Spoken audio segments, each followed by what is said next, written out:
In this class, we're going to take a look at how we use radians. So in the previous class, we looked at where radians come from, and we kind of compared radian measures to degree measures. And we said that radians are potentially a more natural way to measure angles because they're kind of built into the geometry, whereas degrees are more of a human-made invention, really.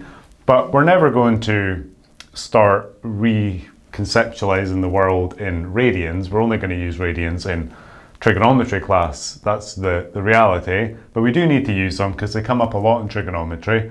But the main thing that we really need to be able to do is convert between radians and degrees and radians. That's the primary skill that you want to take away. If you're just starting with radians, that's quite challenging because they're such a strange way of measuring angles compared to degrees. So because you're so used to degrees, it can be quite tricky.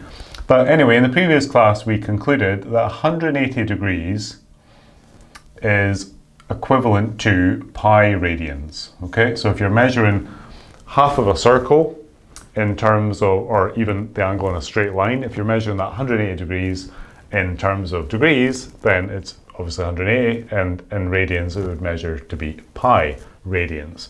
So what we're going to do in this class, we're going to think about how we can convert degrees into radians and how we can convert radians into degrees. And it all really comes off of this key result. So this is the one that you've got to learn. Or you could learn other versions, but that's the one that most people use. And the reason why I'm saying you could learn other versions, because from there we get, for example, that if we double both of those, so if you double 180, you get 360. If these are going to be, equivalent, then 360 would have to be double equivalent to double pi, so 2 pi. So 360 degrees, a full circle, is 2 pi radians. Similarly, if you half that number, so 90 degrees is equivalent to 1/2 pi, so we usually write that as pi over 2 radians. And let's just start to build up all of these kind of equivalences. So 60 degrees, so these are all what you would call common angles. So 60 degrees is 1/3 of that of 180, so it's 1/3 of pi, or pi by 3. 30 degrees, in fact, let me do 45 degrees as well. 45 degrees is 1/4 of 180, so 45 degrees is equivalent to pi by 4 radians. You can just keep going in this way. 30 degrees is equivalent to pi by 6 radians. And you can start to build them up as well. So for example, 200, from this one here, you could get that 270 degrees is 3 times 90 degrees, so it must be 3 times pi by 2, so that's equivalent to 3 pi over 2. And as you start to work with radians, you'll just learn all of these. I mean, you'll know these off the top of your head. You don't need to worry eventually about learning them, because you'll end up doing so many questions with radian measures of angles, so you'll just know these, or you'll know at least how to work them out. So say you wanted 240 degrees. Well, 240 is 4 times 60, so it would be 4 pi by 3 in terms of radians.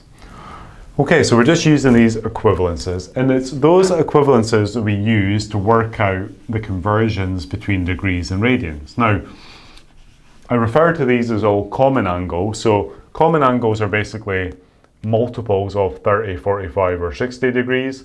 We can build up these by a multiple of these ones. So these are kind of the ones to learn off the top of your head. And then from there, we start to build up other angles. But these are friendly angles, right? They're nice round numbers. 30 degrees, 45, 60. What happens if it's 31 degrees? How do we write that in radians? Or 47 degrees? Well, we basically go back to here and we use this as our conversion starting point. This is almost like a ratio, I guess you could say, the equivalence between the degrees and the radians. So to take this one here, 115 degrees. Well, we know that 180 degrees is equivalent to pi radians. Let me just say that 180 degrees is equal to pi radians. Okay, we'll just set it up as an equal. It's like a little equation. That must mean that if you divide both sides by 180, so 180 divided by 180 is 1. So that would tell you that 1 degree is equal to pi divided by 180. So pi over 180 is equivalent to 1 degree. If you then want 115 degrees, you would just need to multiply both sides of that equation by 115. So 115 degrees, so this times 115 is equal to that times 115, which is 115 pi over 180. So it looks a little weird, but if you basically carry on with that, well, that's as far as you can go without the use of a calculator. If you carry on and put that into a calculator, remembering that the number pi is the number pi, it is 3.14, 57, etc. If you put that in a calculator, it comes out to be 2.01. And that's a radian measure, so we sometimes just write that as rad for radians, or sometimes we just don't even write anything. If it's obvious from the context that you're working in radians, then we just leave it as the number. Let me just straighten that up. So 2.01. I'll just write in the rad there. So that tells you that 115 degrees is equivalent to 2.01 radians.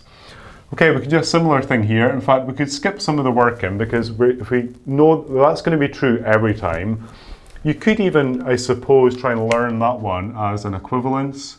So 1 degree is equal to pi by 180. So that would tell you could go straight to 27 degrees. So that would imply that 27 degrees is equal to 27 pi divided by 180. And again, you would just have to then put that in a calculator. So I did this one earlier and it comes out to be 0.47. So 0.47 rad. Okay, so if you think about it, right, if 180 degrees is pi radians, let's just quickly rewrite that. So 180 degrees is pi radians, but pi is 3.14, etc. We'll just call it 3.14. That means that 360 degrees is going to be equivalent to twice that number, which would be roughly 6.28. I mean, maybe that's not entirely accurate, but roughly 6.28. So when you start to see different radian measures, so it can be quite difficult to get context. So if you see a number like 0.47 rad, well, I mean, how big of an angle is that? If you see 90 degrees, you know what 90 degrees looks like. If you see 145 degrees, you roughly know in your head what that looks like.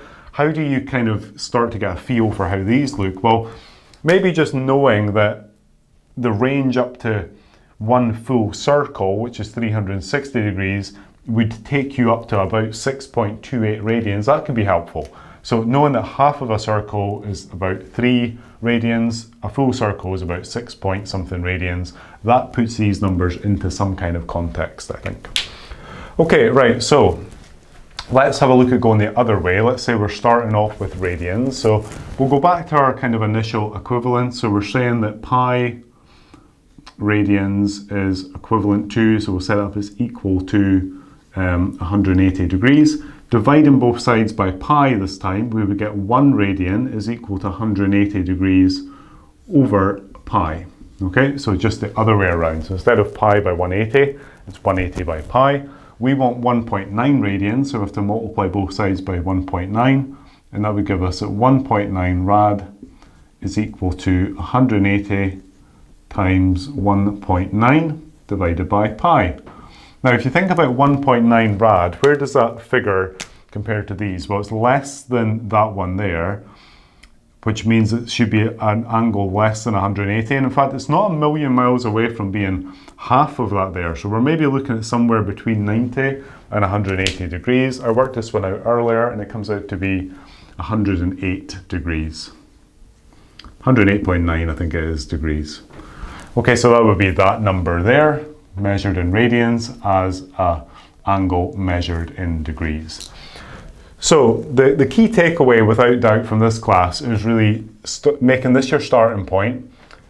If you want to learn this one, that's great. You could even learn this one as well, but as long as you know that original starting point, then you can still make these quite easily. But they are confusing, these questions, mainly because your brain doesn't have any context in which to decide what an angle of 0.47 radians or 1.9 radians looks like. It'll take a little bit of practice and experience, and especially thinking in terms of some kind of framework like these, to know what those mean and to get comfortable with them. Students tend to at first be quite happy with these because they're quite friendly looking things, because they're pi by 3, pi by 4. It's quite a round, friendly looking kind of number.